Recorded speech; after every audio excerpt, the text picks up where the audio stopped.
حضرت علی ہی کا فرمان ہے کہ جس شخص نے ایک فرض روزہ چھوڑ دیا،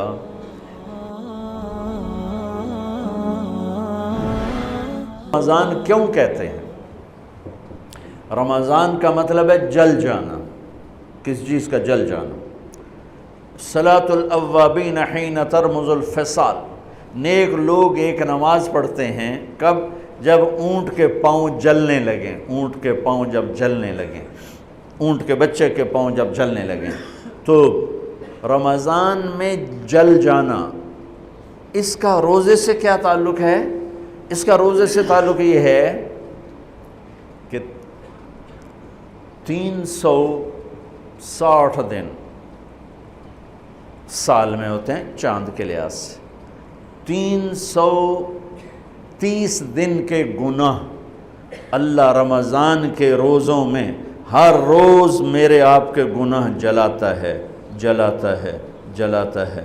بھوک لگتی ہے ایک آگ بنتی ہے، پیاس لگتی ہے ایک آگ بنتی ہے، تو ہمارے لکڑی کی آگ میں چیزیں جلتی ہیں اور ہماری بھوک، روزے کی بھوک کی آگ میں گناہ جلتے ہیں، اور 29ویں روزے اللہ سارے سال کے گناہوں کو جلا کے روزہ والا یا روزے والی کو ایسے پاک کر دیتا ہے جیسے آج ماں کے پیٹ سے نکلا ہو، ایسے ان کو خوبصورت کر دیتا ہے۔ حج کا مہینہ آیا، اعمال اسی طرح ہیں جیسے ہوتے ہیں۔ رمضان کا مہینہ آیا تو میرے نبی کا اعلان ہو گیا، ایک فرض 70 فرض کے برابر ہو جاتا ہے۔ کمال ہے، نفل فرض کے برابر۔ فرض اور نفل میں فرق کیا ہے؟ حضرت علی ہی کا فرمان ہے کہ جس شخص نے ایک فرض روزہ چھوڑ دیا، پھر قیامت تک اس کی قضا میں نفل روزے رکھتا رہا، تو ایک روزے کا یہ سارے روزے بدلہ نہیں ہو سکتے۔ ایک نماز چھوڑ دی اور پھر اس کی قضا میں قیامت تک نفل پڑھتا رہا، تو فرض نماز کی ایک رکعت کے ایک سجدے کے برابر بھی نہیں ہے۔ فرض میں اتنی طاقت ہے، تو اللہ کی رحمت کیسے متوجہ ہوتی ہے کہ رمضان کے مہینے میں اللہ فرماتے ہیں میرے محبوب کی امت ہے، ایک فرض کو 70 کے برابر کر دو، اور پھر فرماتے ہیں نفل کو فرضوں کے برابر کر دو، اور پھر فرماتے ہیں جو رات کو تراویح پڑھے گا، دن میں روزہ رکھے گا، آخری رات اسے ایسے دھو کے پاک کر دوں گا کہ اس کے ذمے گناہ کا ایک ذرہ بھی باقی نہیں بچے گا، سب گناہ اللہ تعالیٰ اس کے معاف فرما دے گا۔ اور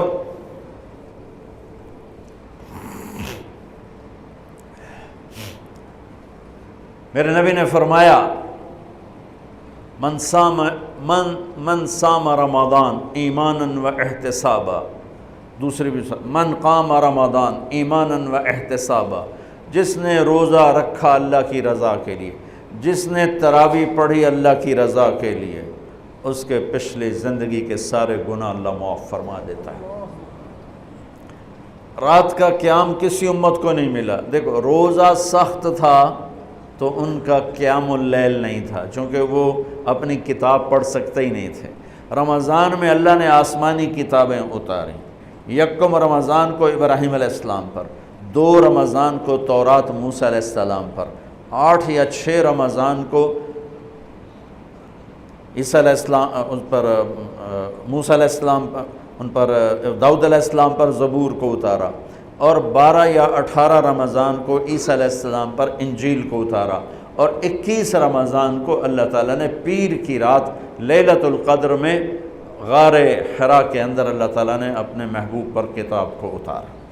وہ کتابیں فل آ گئیں، لکھی لکھائیں۔ قرآن فل نہیں آیا، قرآن صرف ایک سورت کے 19 الفاظ آئے بس، اور پھر 23 برس میں قرآن اترا۔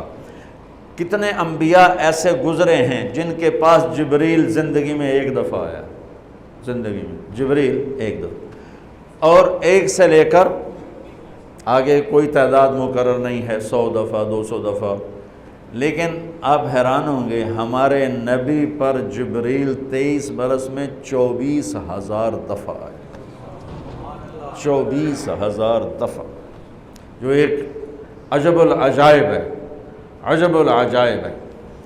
تو میرے بھائیوں، رات کی تراویح، دن کا روزہ، تراویح میں کیا ملنے والا ہے؟ میرے نبی کا فرمان ہے ہر سجدے پہ 1500 نیکی، ہر سجدے پہ 1500 نیکی۔ تھوڑی اپنی کاروباری مصروفیت گھٹاؤ، اپنی کاروباری مشقت گھٹاؤ، اپنے ملازموں کی بھی مشقت گھٹاؤ، تاکہ وہ تراویح پڑھ سکیں، روزہ رکھ سکیں، بشاشت سے پڑھ سکیں، اور اللہ کا فضل ہے ڈھیلے سے ڈھیلا حافظ بھی ہو تو 1.5 گھنٹے میں سارا کچھ نمٹ جاتا ہے۔ اتنی سی ہمت کرو میرے بھائیوں کہ افطاری میں تھوڑا کھاؤ۔ اگر تم پہلوانوں کی طرح شروع ہو گیا نا، پھر تو تم سے عشاء بھی نہیں پڑھی جائے گی، تراویح تم نے کیا پڑھنی۔ روزہ جسم کی فالتو چیزوں کو جلاتا ہے، روزہ ایک قوت پیدا کرتا ہے ایمانی شیطان کے خلاف۔ وہ کیسے پیدا کرتا ہے شیطان کے خلاف؟ اللہ تعالیٰ حلال کو بھی حرام کر دیتا ہے۔ جب بیوی کو بھی شہوت سے دیکھنا حرام ہو گیا اور یہ اس پہ قابو پا گیا تو اوروں کی عزت کو یہ حرام نظر سے کیوں دیکھے گا؟ جب یہ حلال کھانا چھوڑ گیا تو یہ جھوٹ کیوں بولے گا؟ یہ گالی کیوں دے گا؟ یہ غیبت کیوں کرے گا؟ جب یہ کان میں دوائی ڈالنا چھوڑ گیا کہ روزہ ٹوٹ جاتا ہے تو یہ اوروں کی غیبت کیوں سنے گا؟ اوروں کی برائی کیوں سنے گا؟ جب یہ آنکھ میں دوائی نہیں ڈالتا ہے کہ وہ حلق میں جاتی، وہاں سے وہ پیٹ میں چلی جاتی ہے، روزہ ٹوٹ جاتا ہے، تو یہ ان آنکھوں سے غلط کیوں دیکھے گا؟ یہ غلط کیوں کسی کی عزت کے اوپر اپنی بددیانت نظر کو ڈالے گا؟ تو جب یہ اندھیرے میں بند کمرے میں ٹھنڈا پانی پڑا ہوا ہے اور ہاتھ نہیں لگاتا ہے اور اللہ کا دھیان اسے یاد ہوتا ہے کہ اللہ دیکھ رہا ہے، نہاتے ہوئے ہونٹ بند کر رہتا ہے کہ کوئی پانی کا قطرہ منہ میں نہ چلا جائے اور میرا روزہ نہ ٹوٹ جائے، خراب نہ ہو جائے، تو یہ جب اللہ کا اتنا دھیان اس کو نصیب ہو جاتا ہے کہ اللہ دیکھ رہا ہے، ورنہ کیا کسی کو کیا خبر کہ میں 2 گلاس پانی پیتا یا میں پیاس سے بول رہا ہوں۔ تو جب وہ اللہ کو اتنا اپنے دھیان میں لے آتا ہے کہ اللہ دیکھ رہا ہے، میں پانی نہیں پیوں گا، اللہ دیکھ رہا ہے، میں بیوی کو ہاتھ نہیں لگاؤں گا، اللہ دیکھ رہا ہے، میں کسی کی عزت پر بری نظر نہیں ڈالوں گا، اللہ دیکھ رہا ہے، میں کسی کی برائی نہیں سنوں گا، اللہ دیکھ رہا ہے، میں کسی کی برائی نہیں کروں گا، تو پھر جب یہ بازار میں جائے گا تو جھوٹ تو نہیں بولے گا، جب یہ تولے گا تو غلط تو نہیں تولے گا۔ ہاں یہ الگ بات ہے، بہت سے مجھے ملے کہ جب بس رمضان میں جھوٹ چھوڑ دیتے ہیں، اس کے بعد پھر شروع ہو جاوی تھا رمضان میں رشوت نہیں لیتا ہوں، اس کے بعد پھر شروع ہو جاتا ہے۔ تو چلو شکر ہے 1 مہینہ تو مسلمان رہتے ہیں۔ اچھا اس کی وجہ کیا ہے کہ رشوت خور کہتا ہے جی رمضان میں نہیں، جی نہیں، رمضان میں جھوٹ نہیں بولنا، رمضان میں صحیح تولنا ہے، رمضان میں غلط نہیں تولنا ہے۔ کیوں؟ شیطان قید ہو جاتا ہے۔ رمضان میں نمازی کیوں بڑھ جاتے ہیں؟ شیطان قید ہو جاتا ہے۔ کسی امت کو یہ نہیں ملا کہ رمضان میں شیطان قید کیے جائیں، اس امت کو ملا رمضان میں شیطان قید ہو جاتے ہیں۔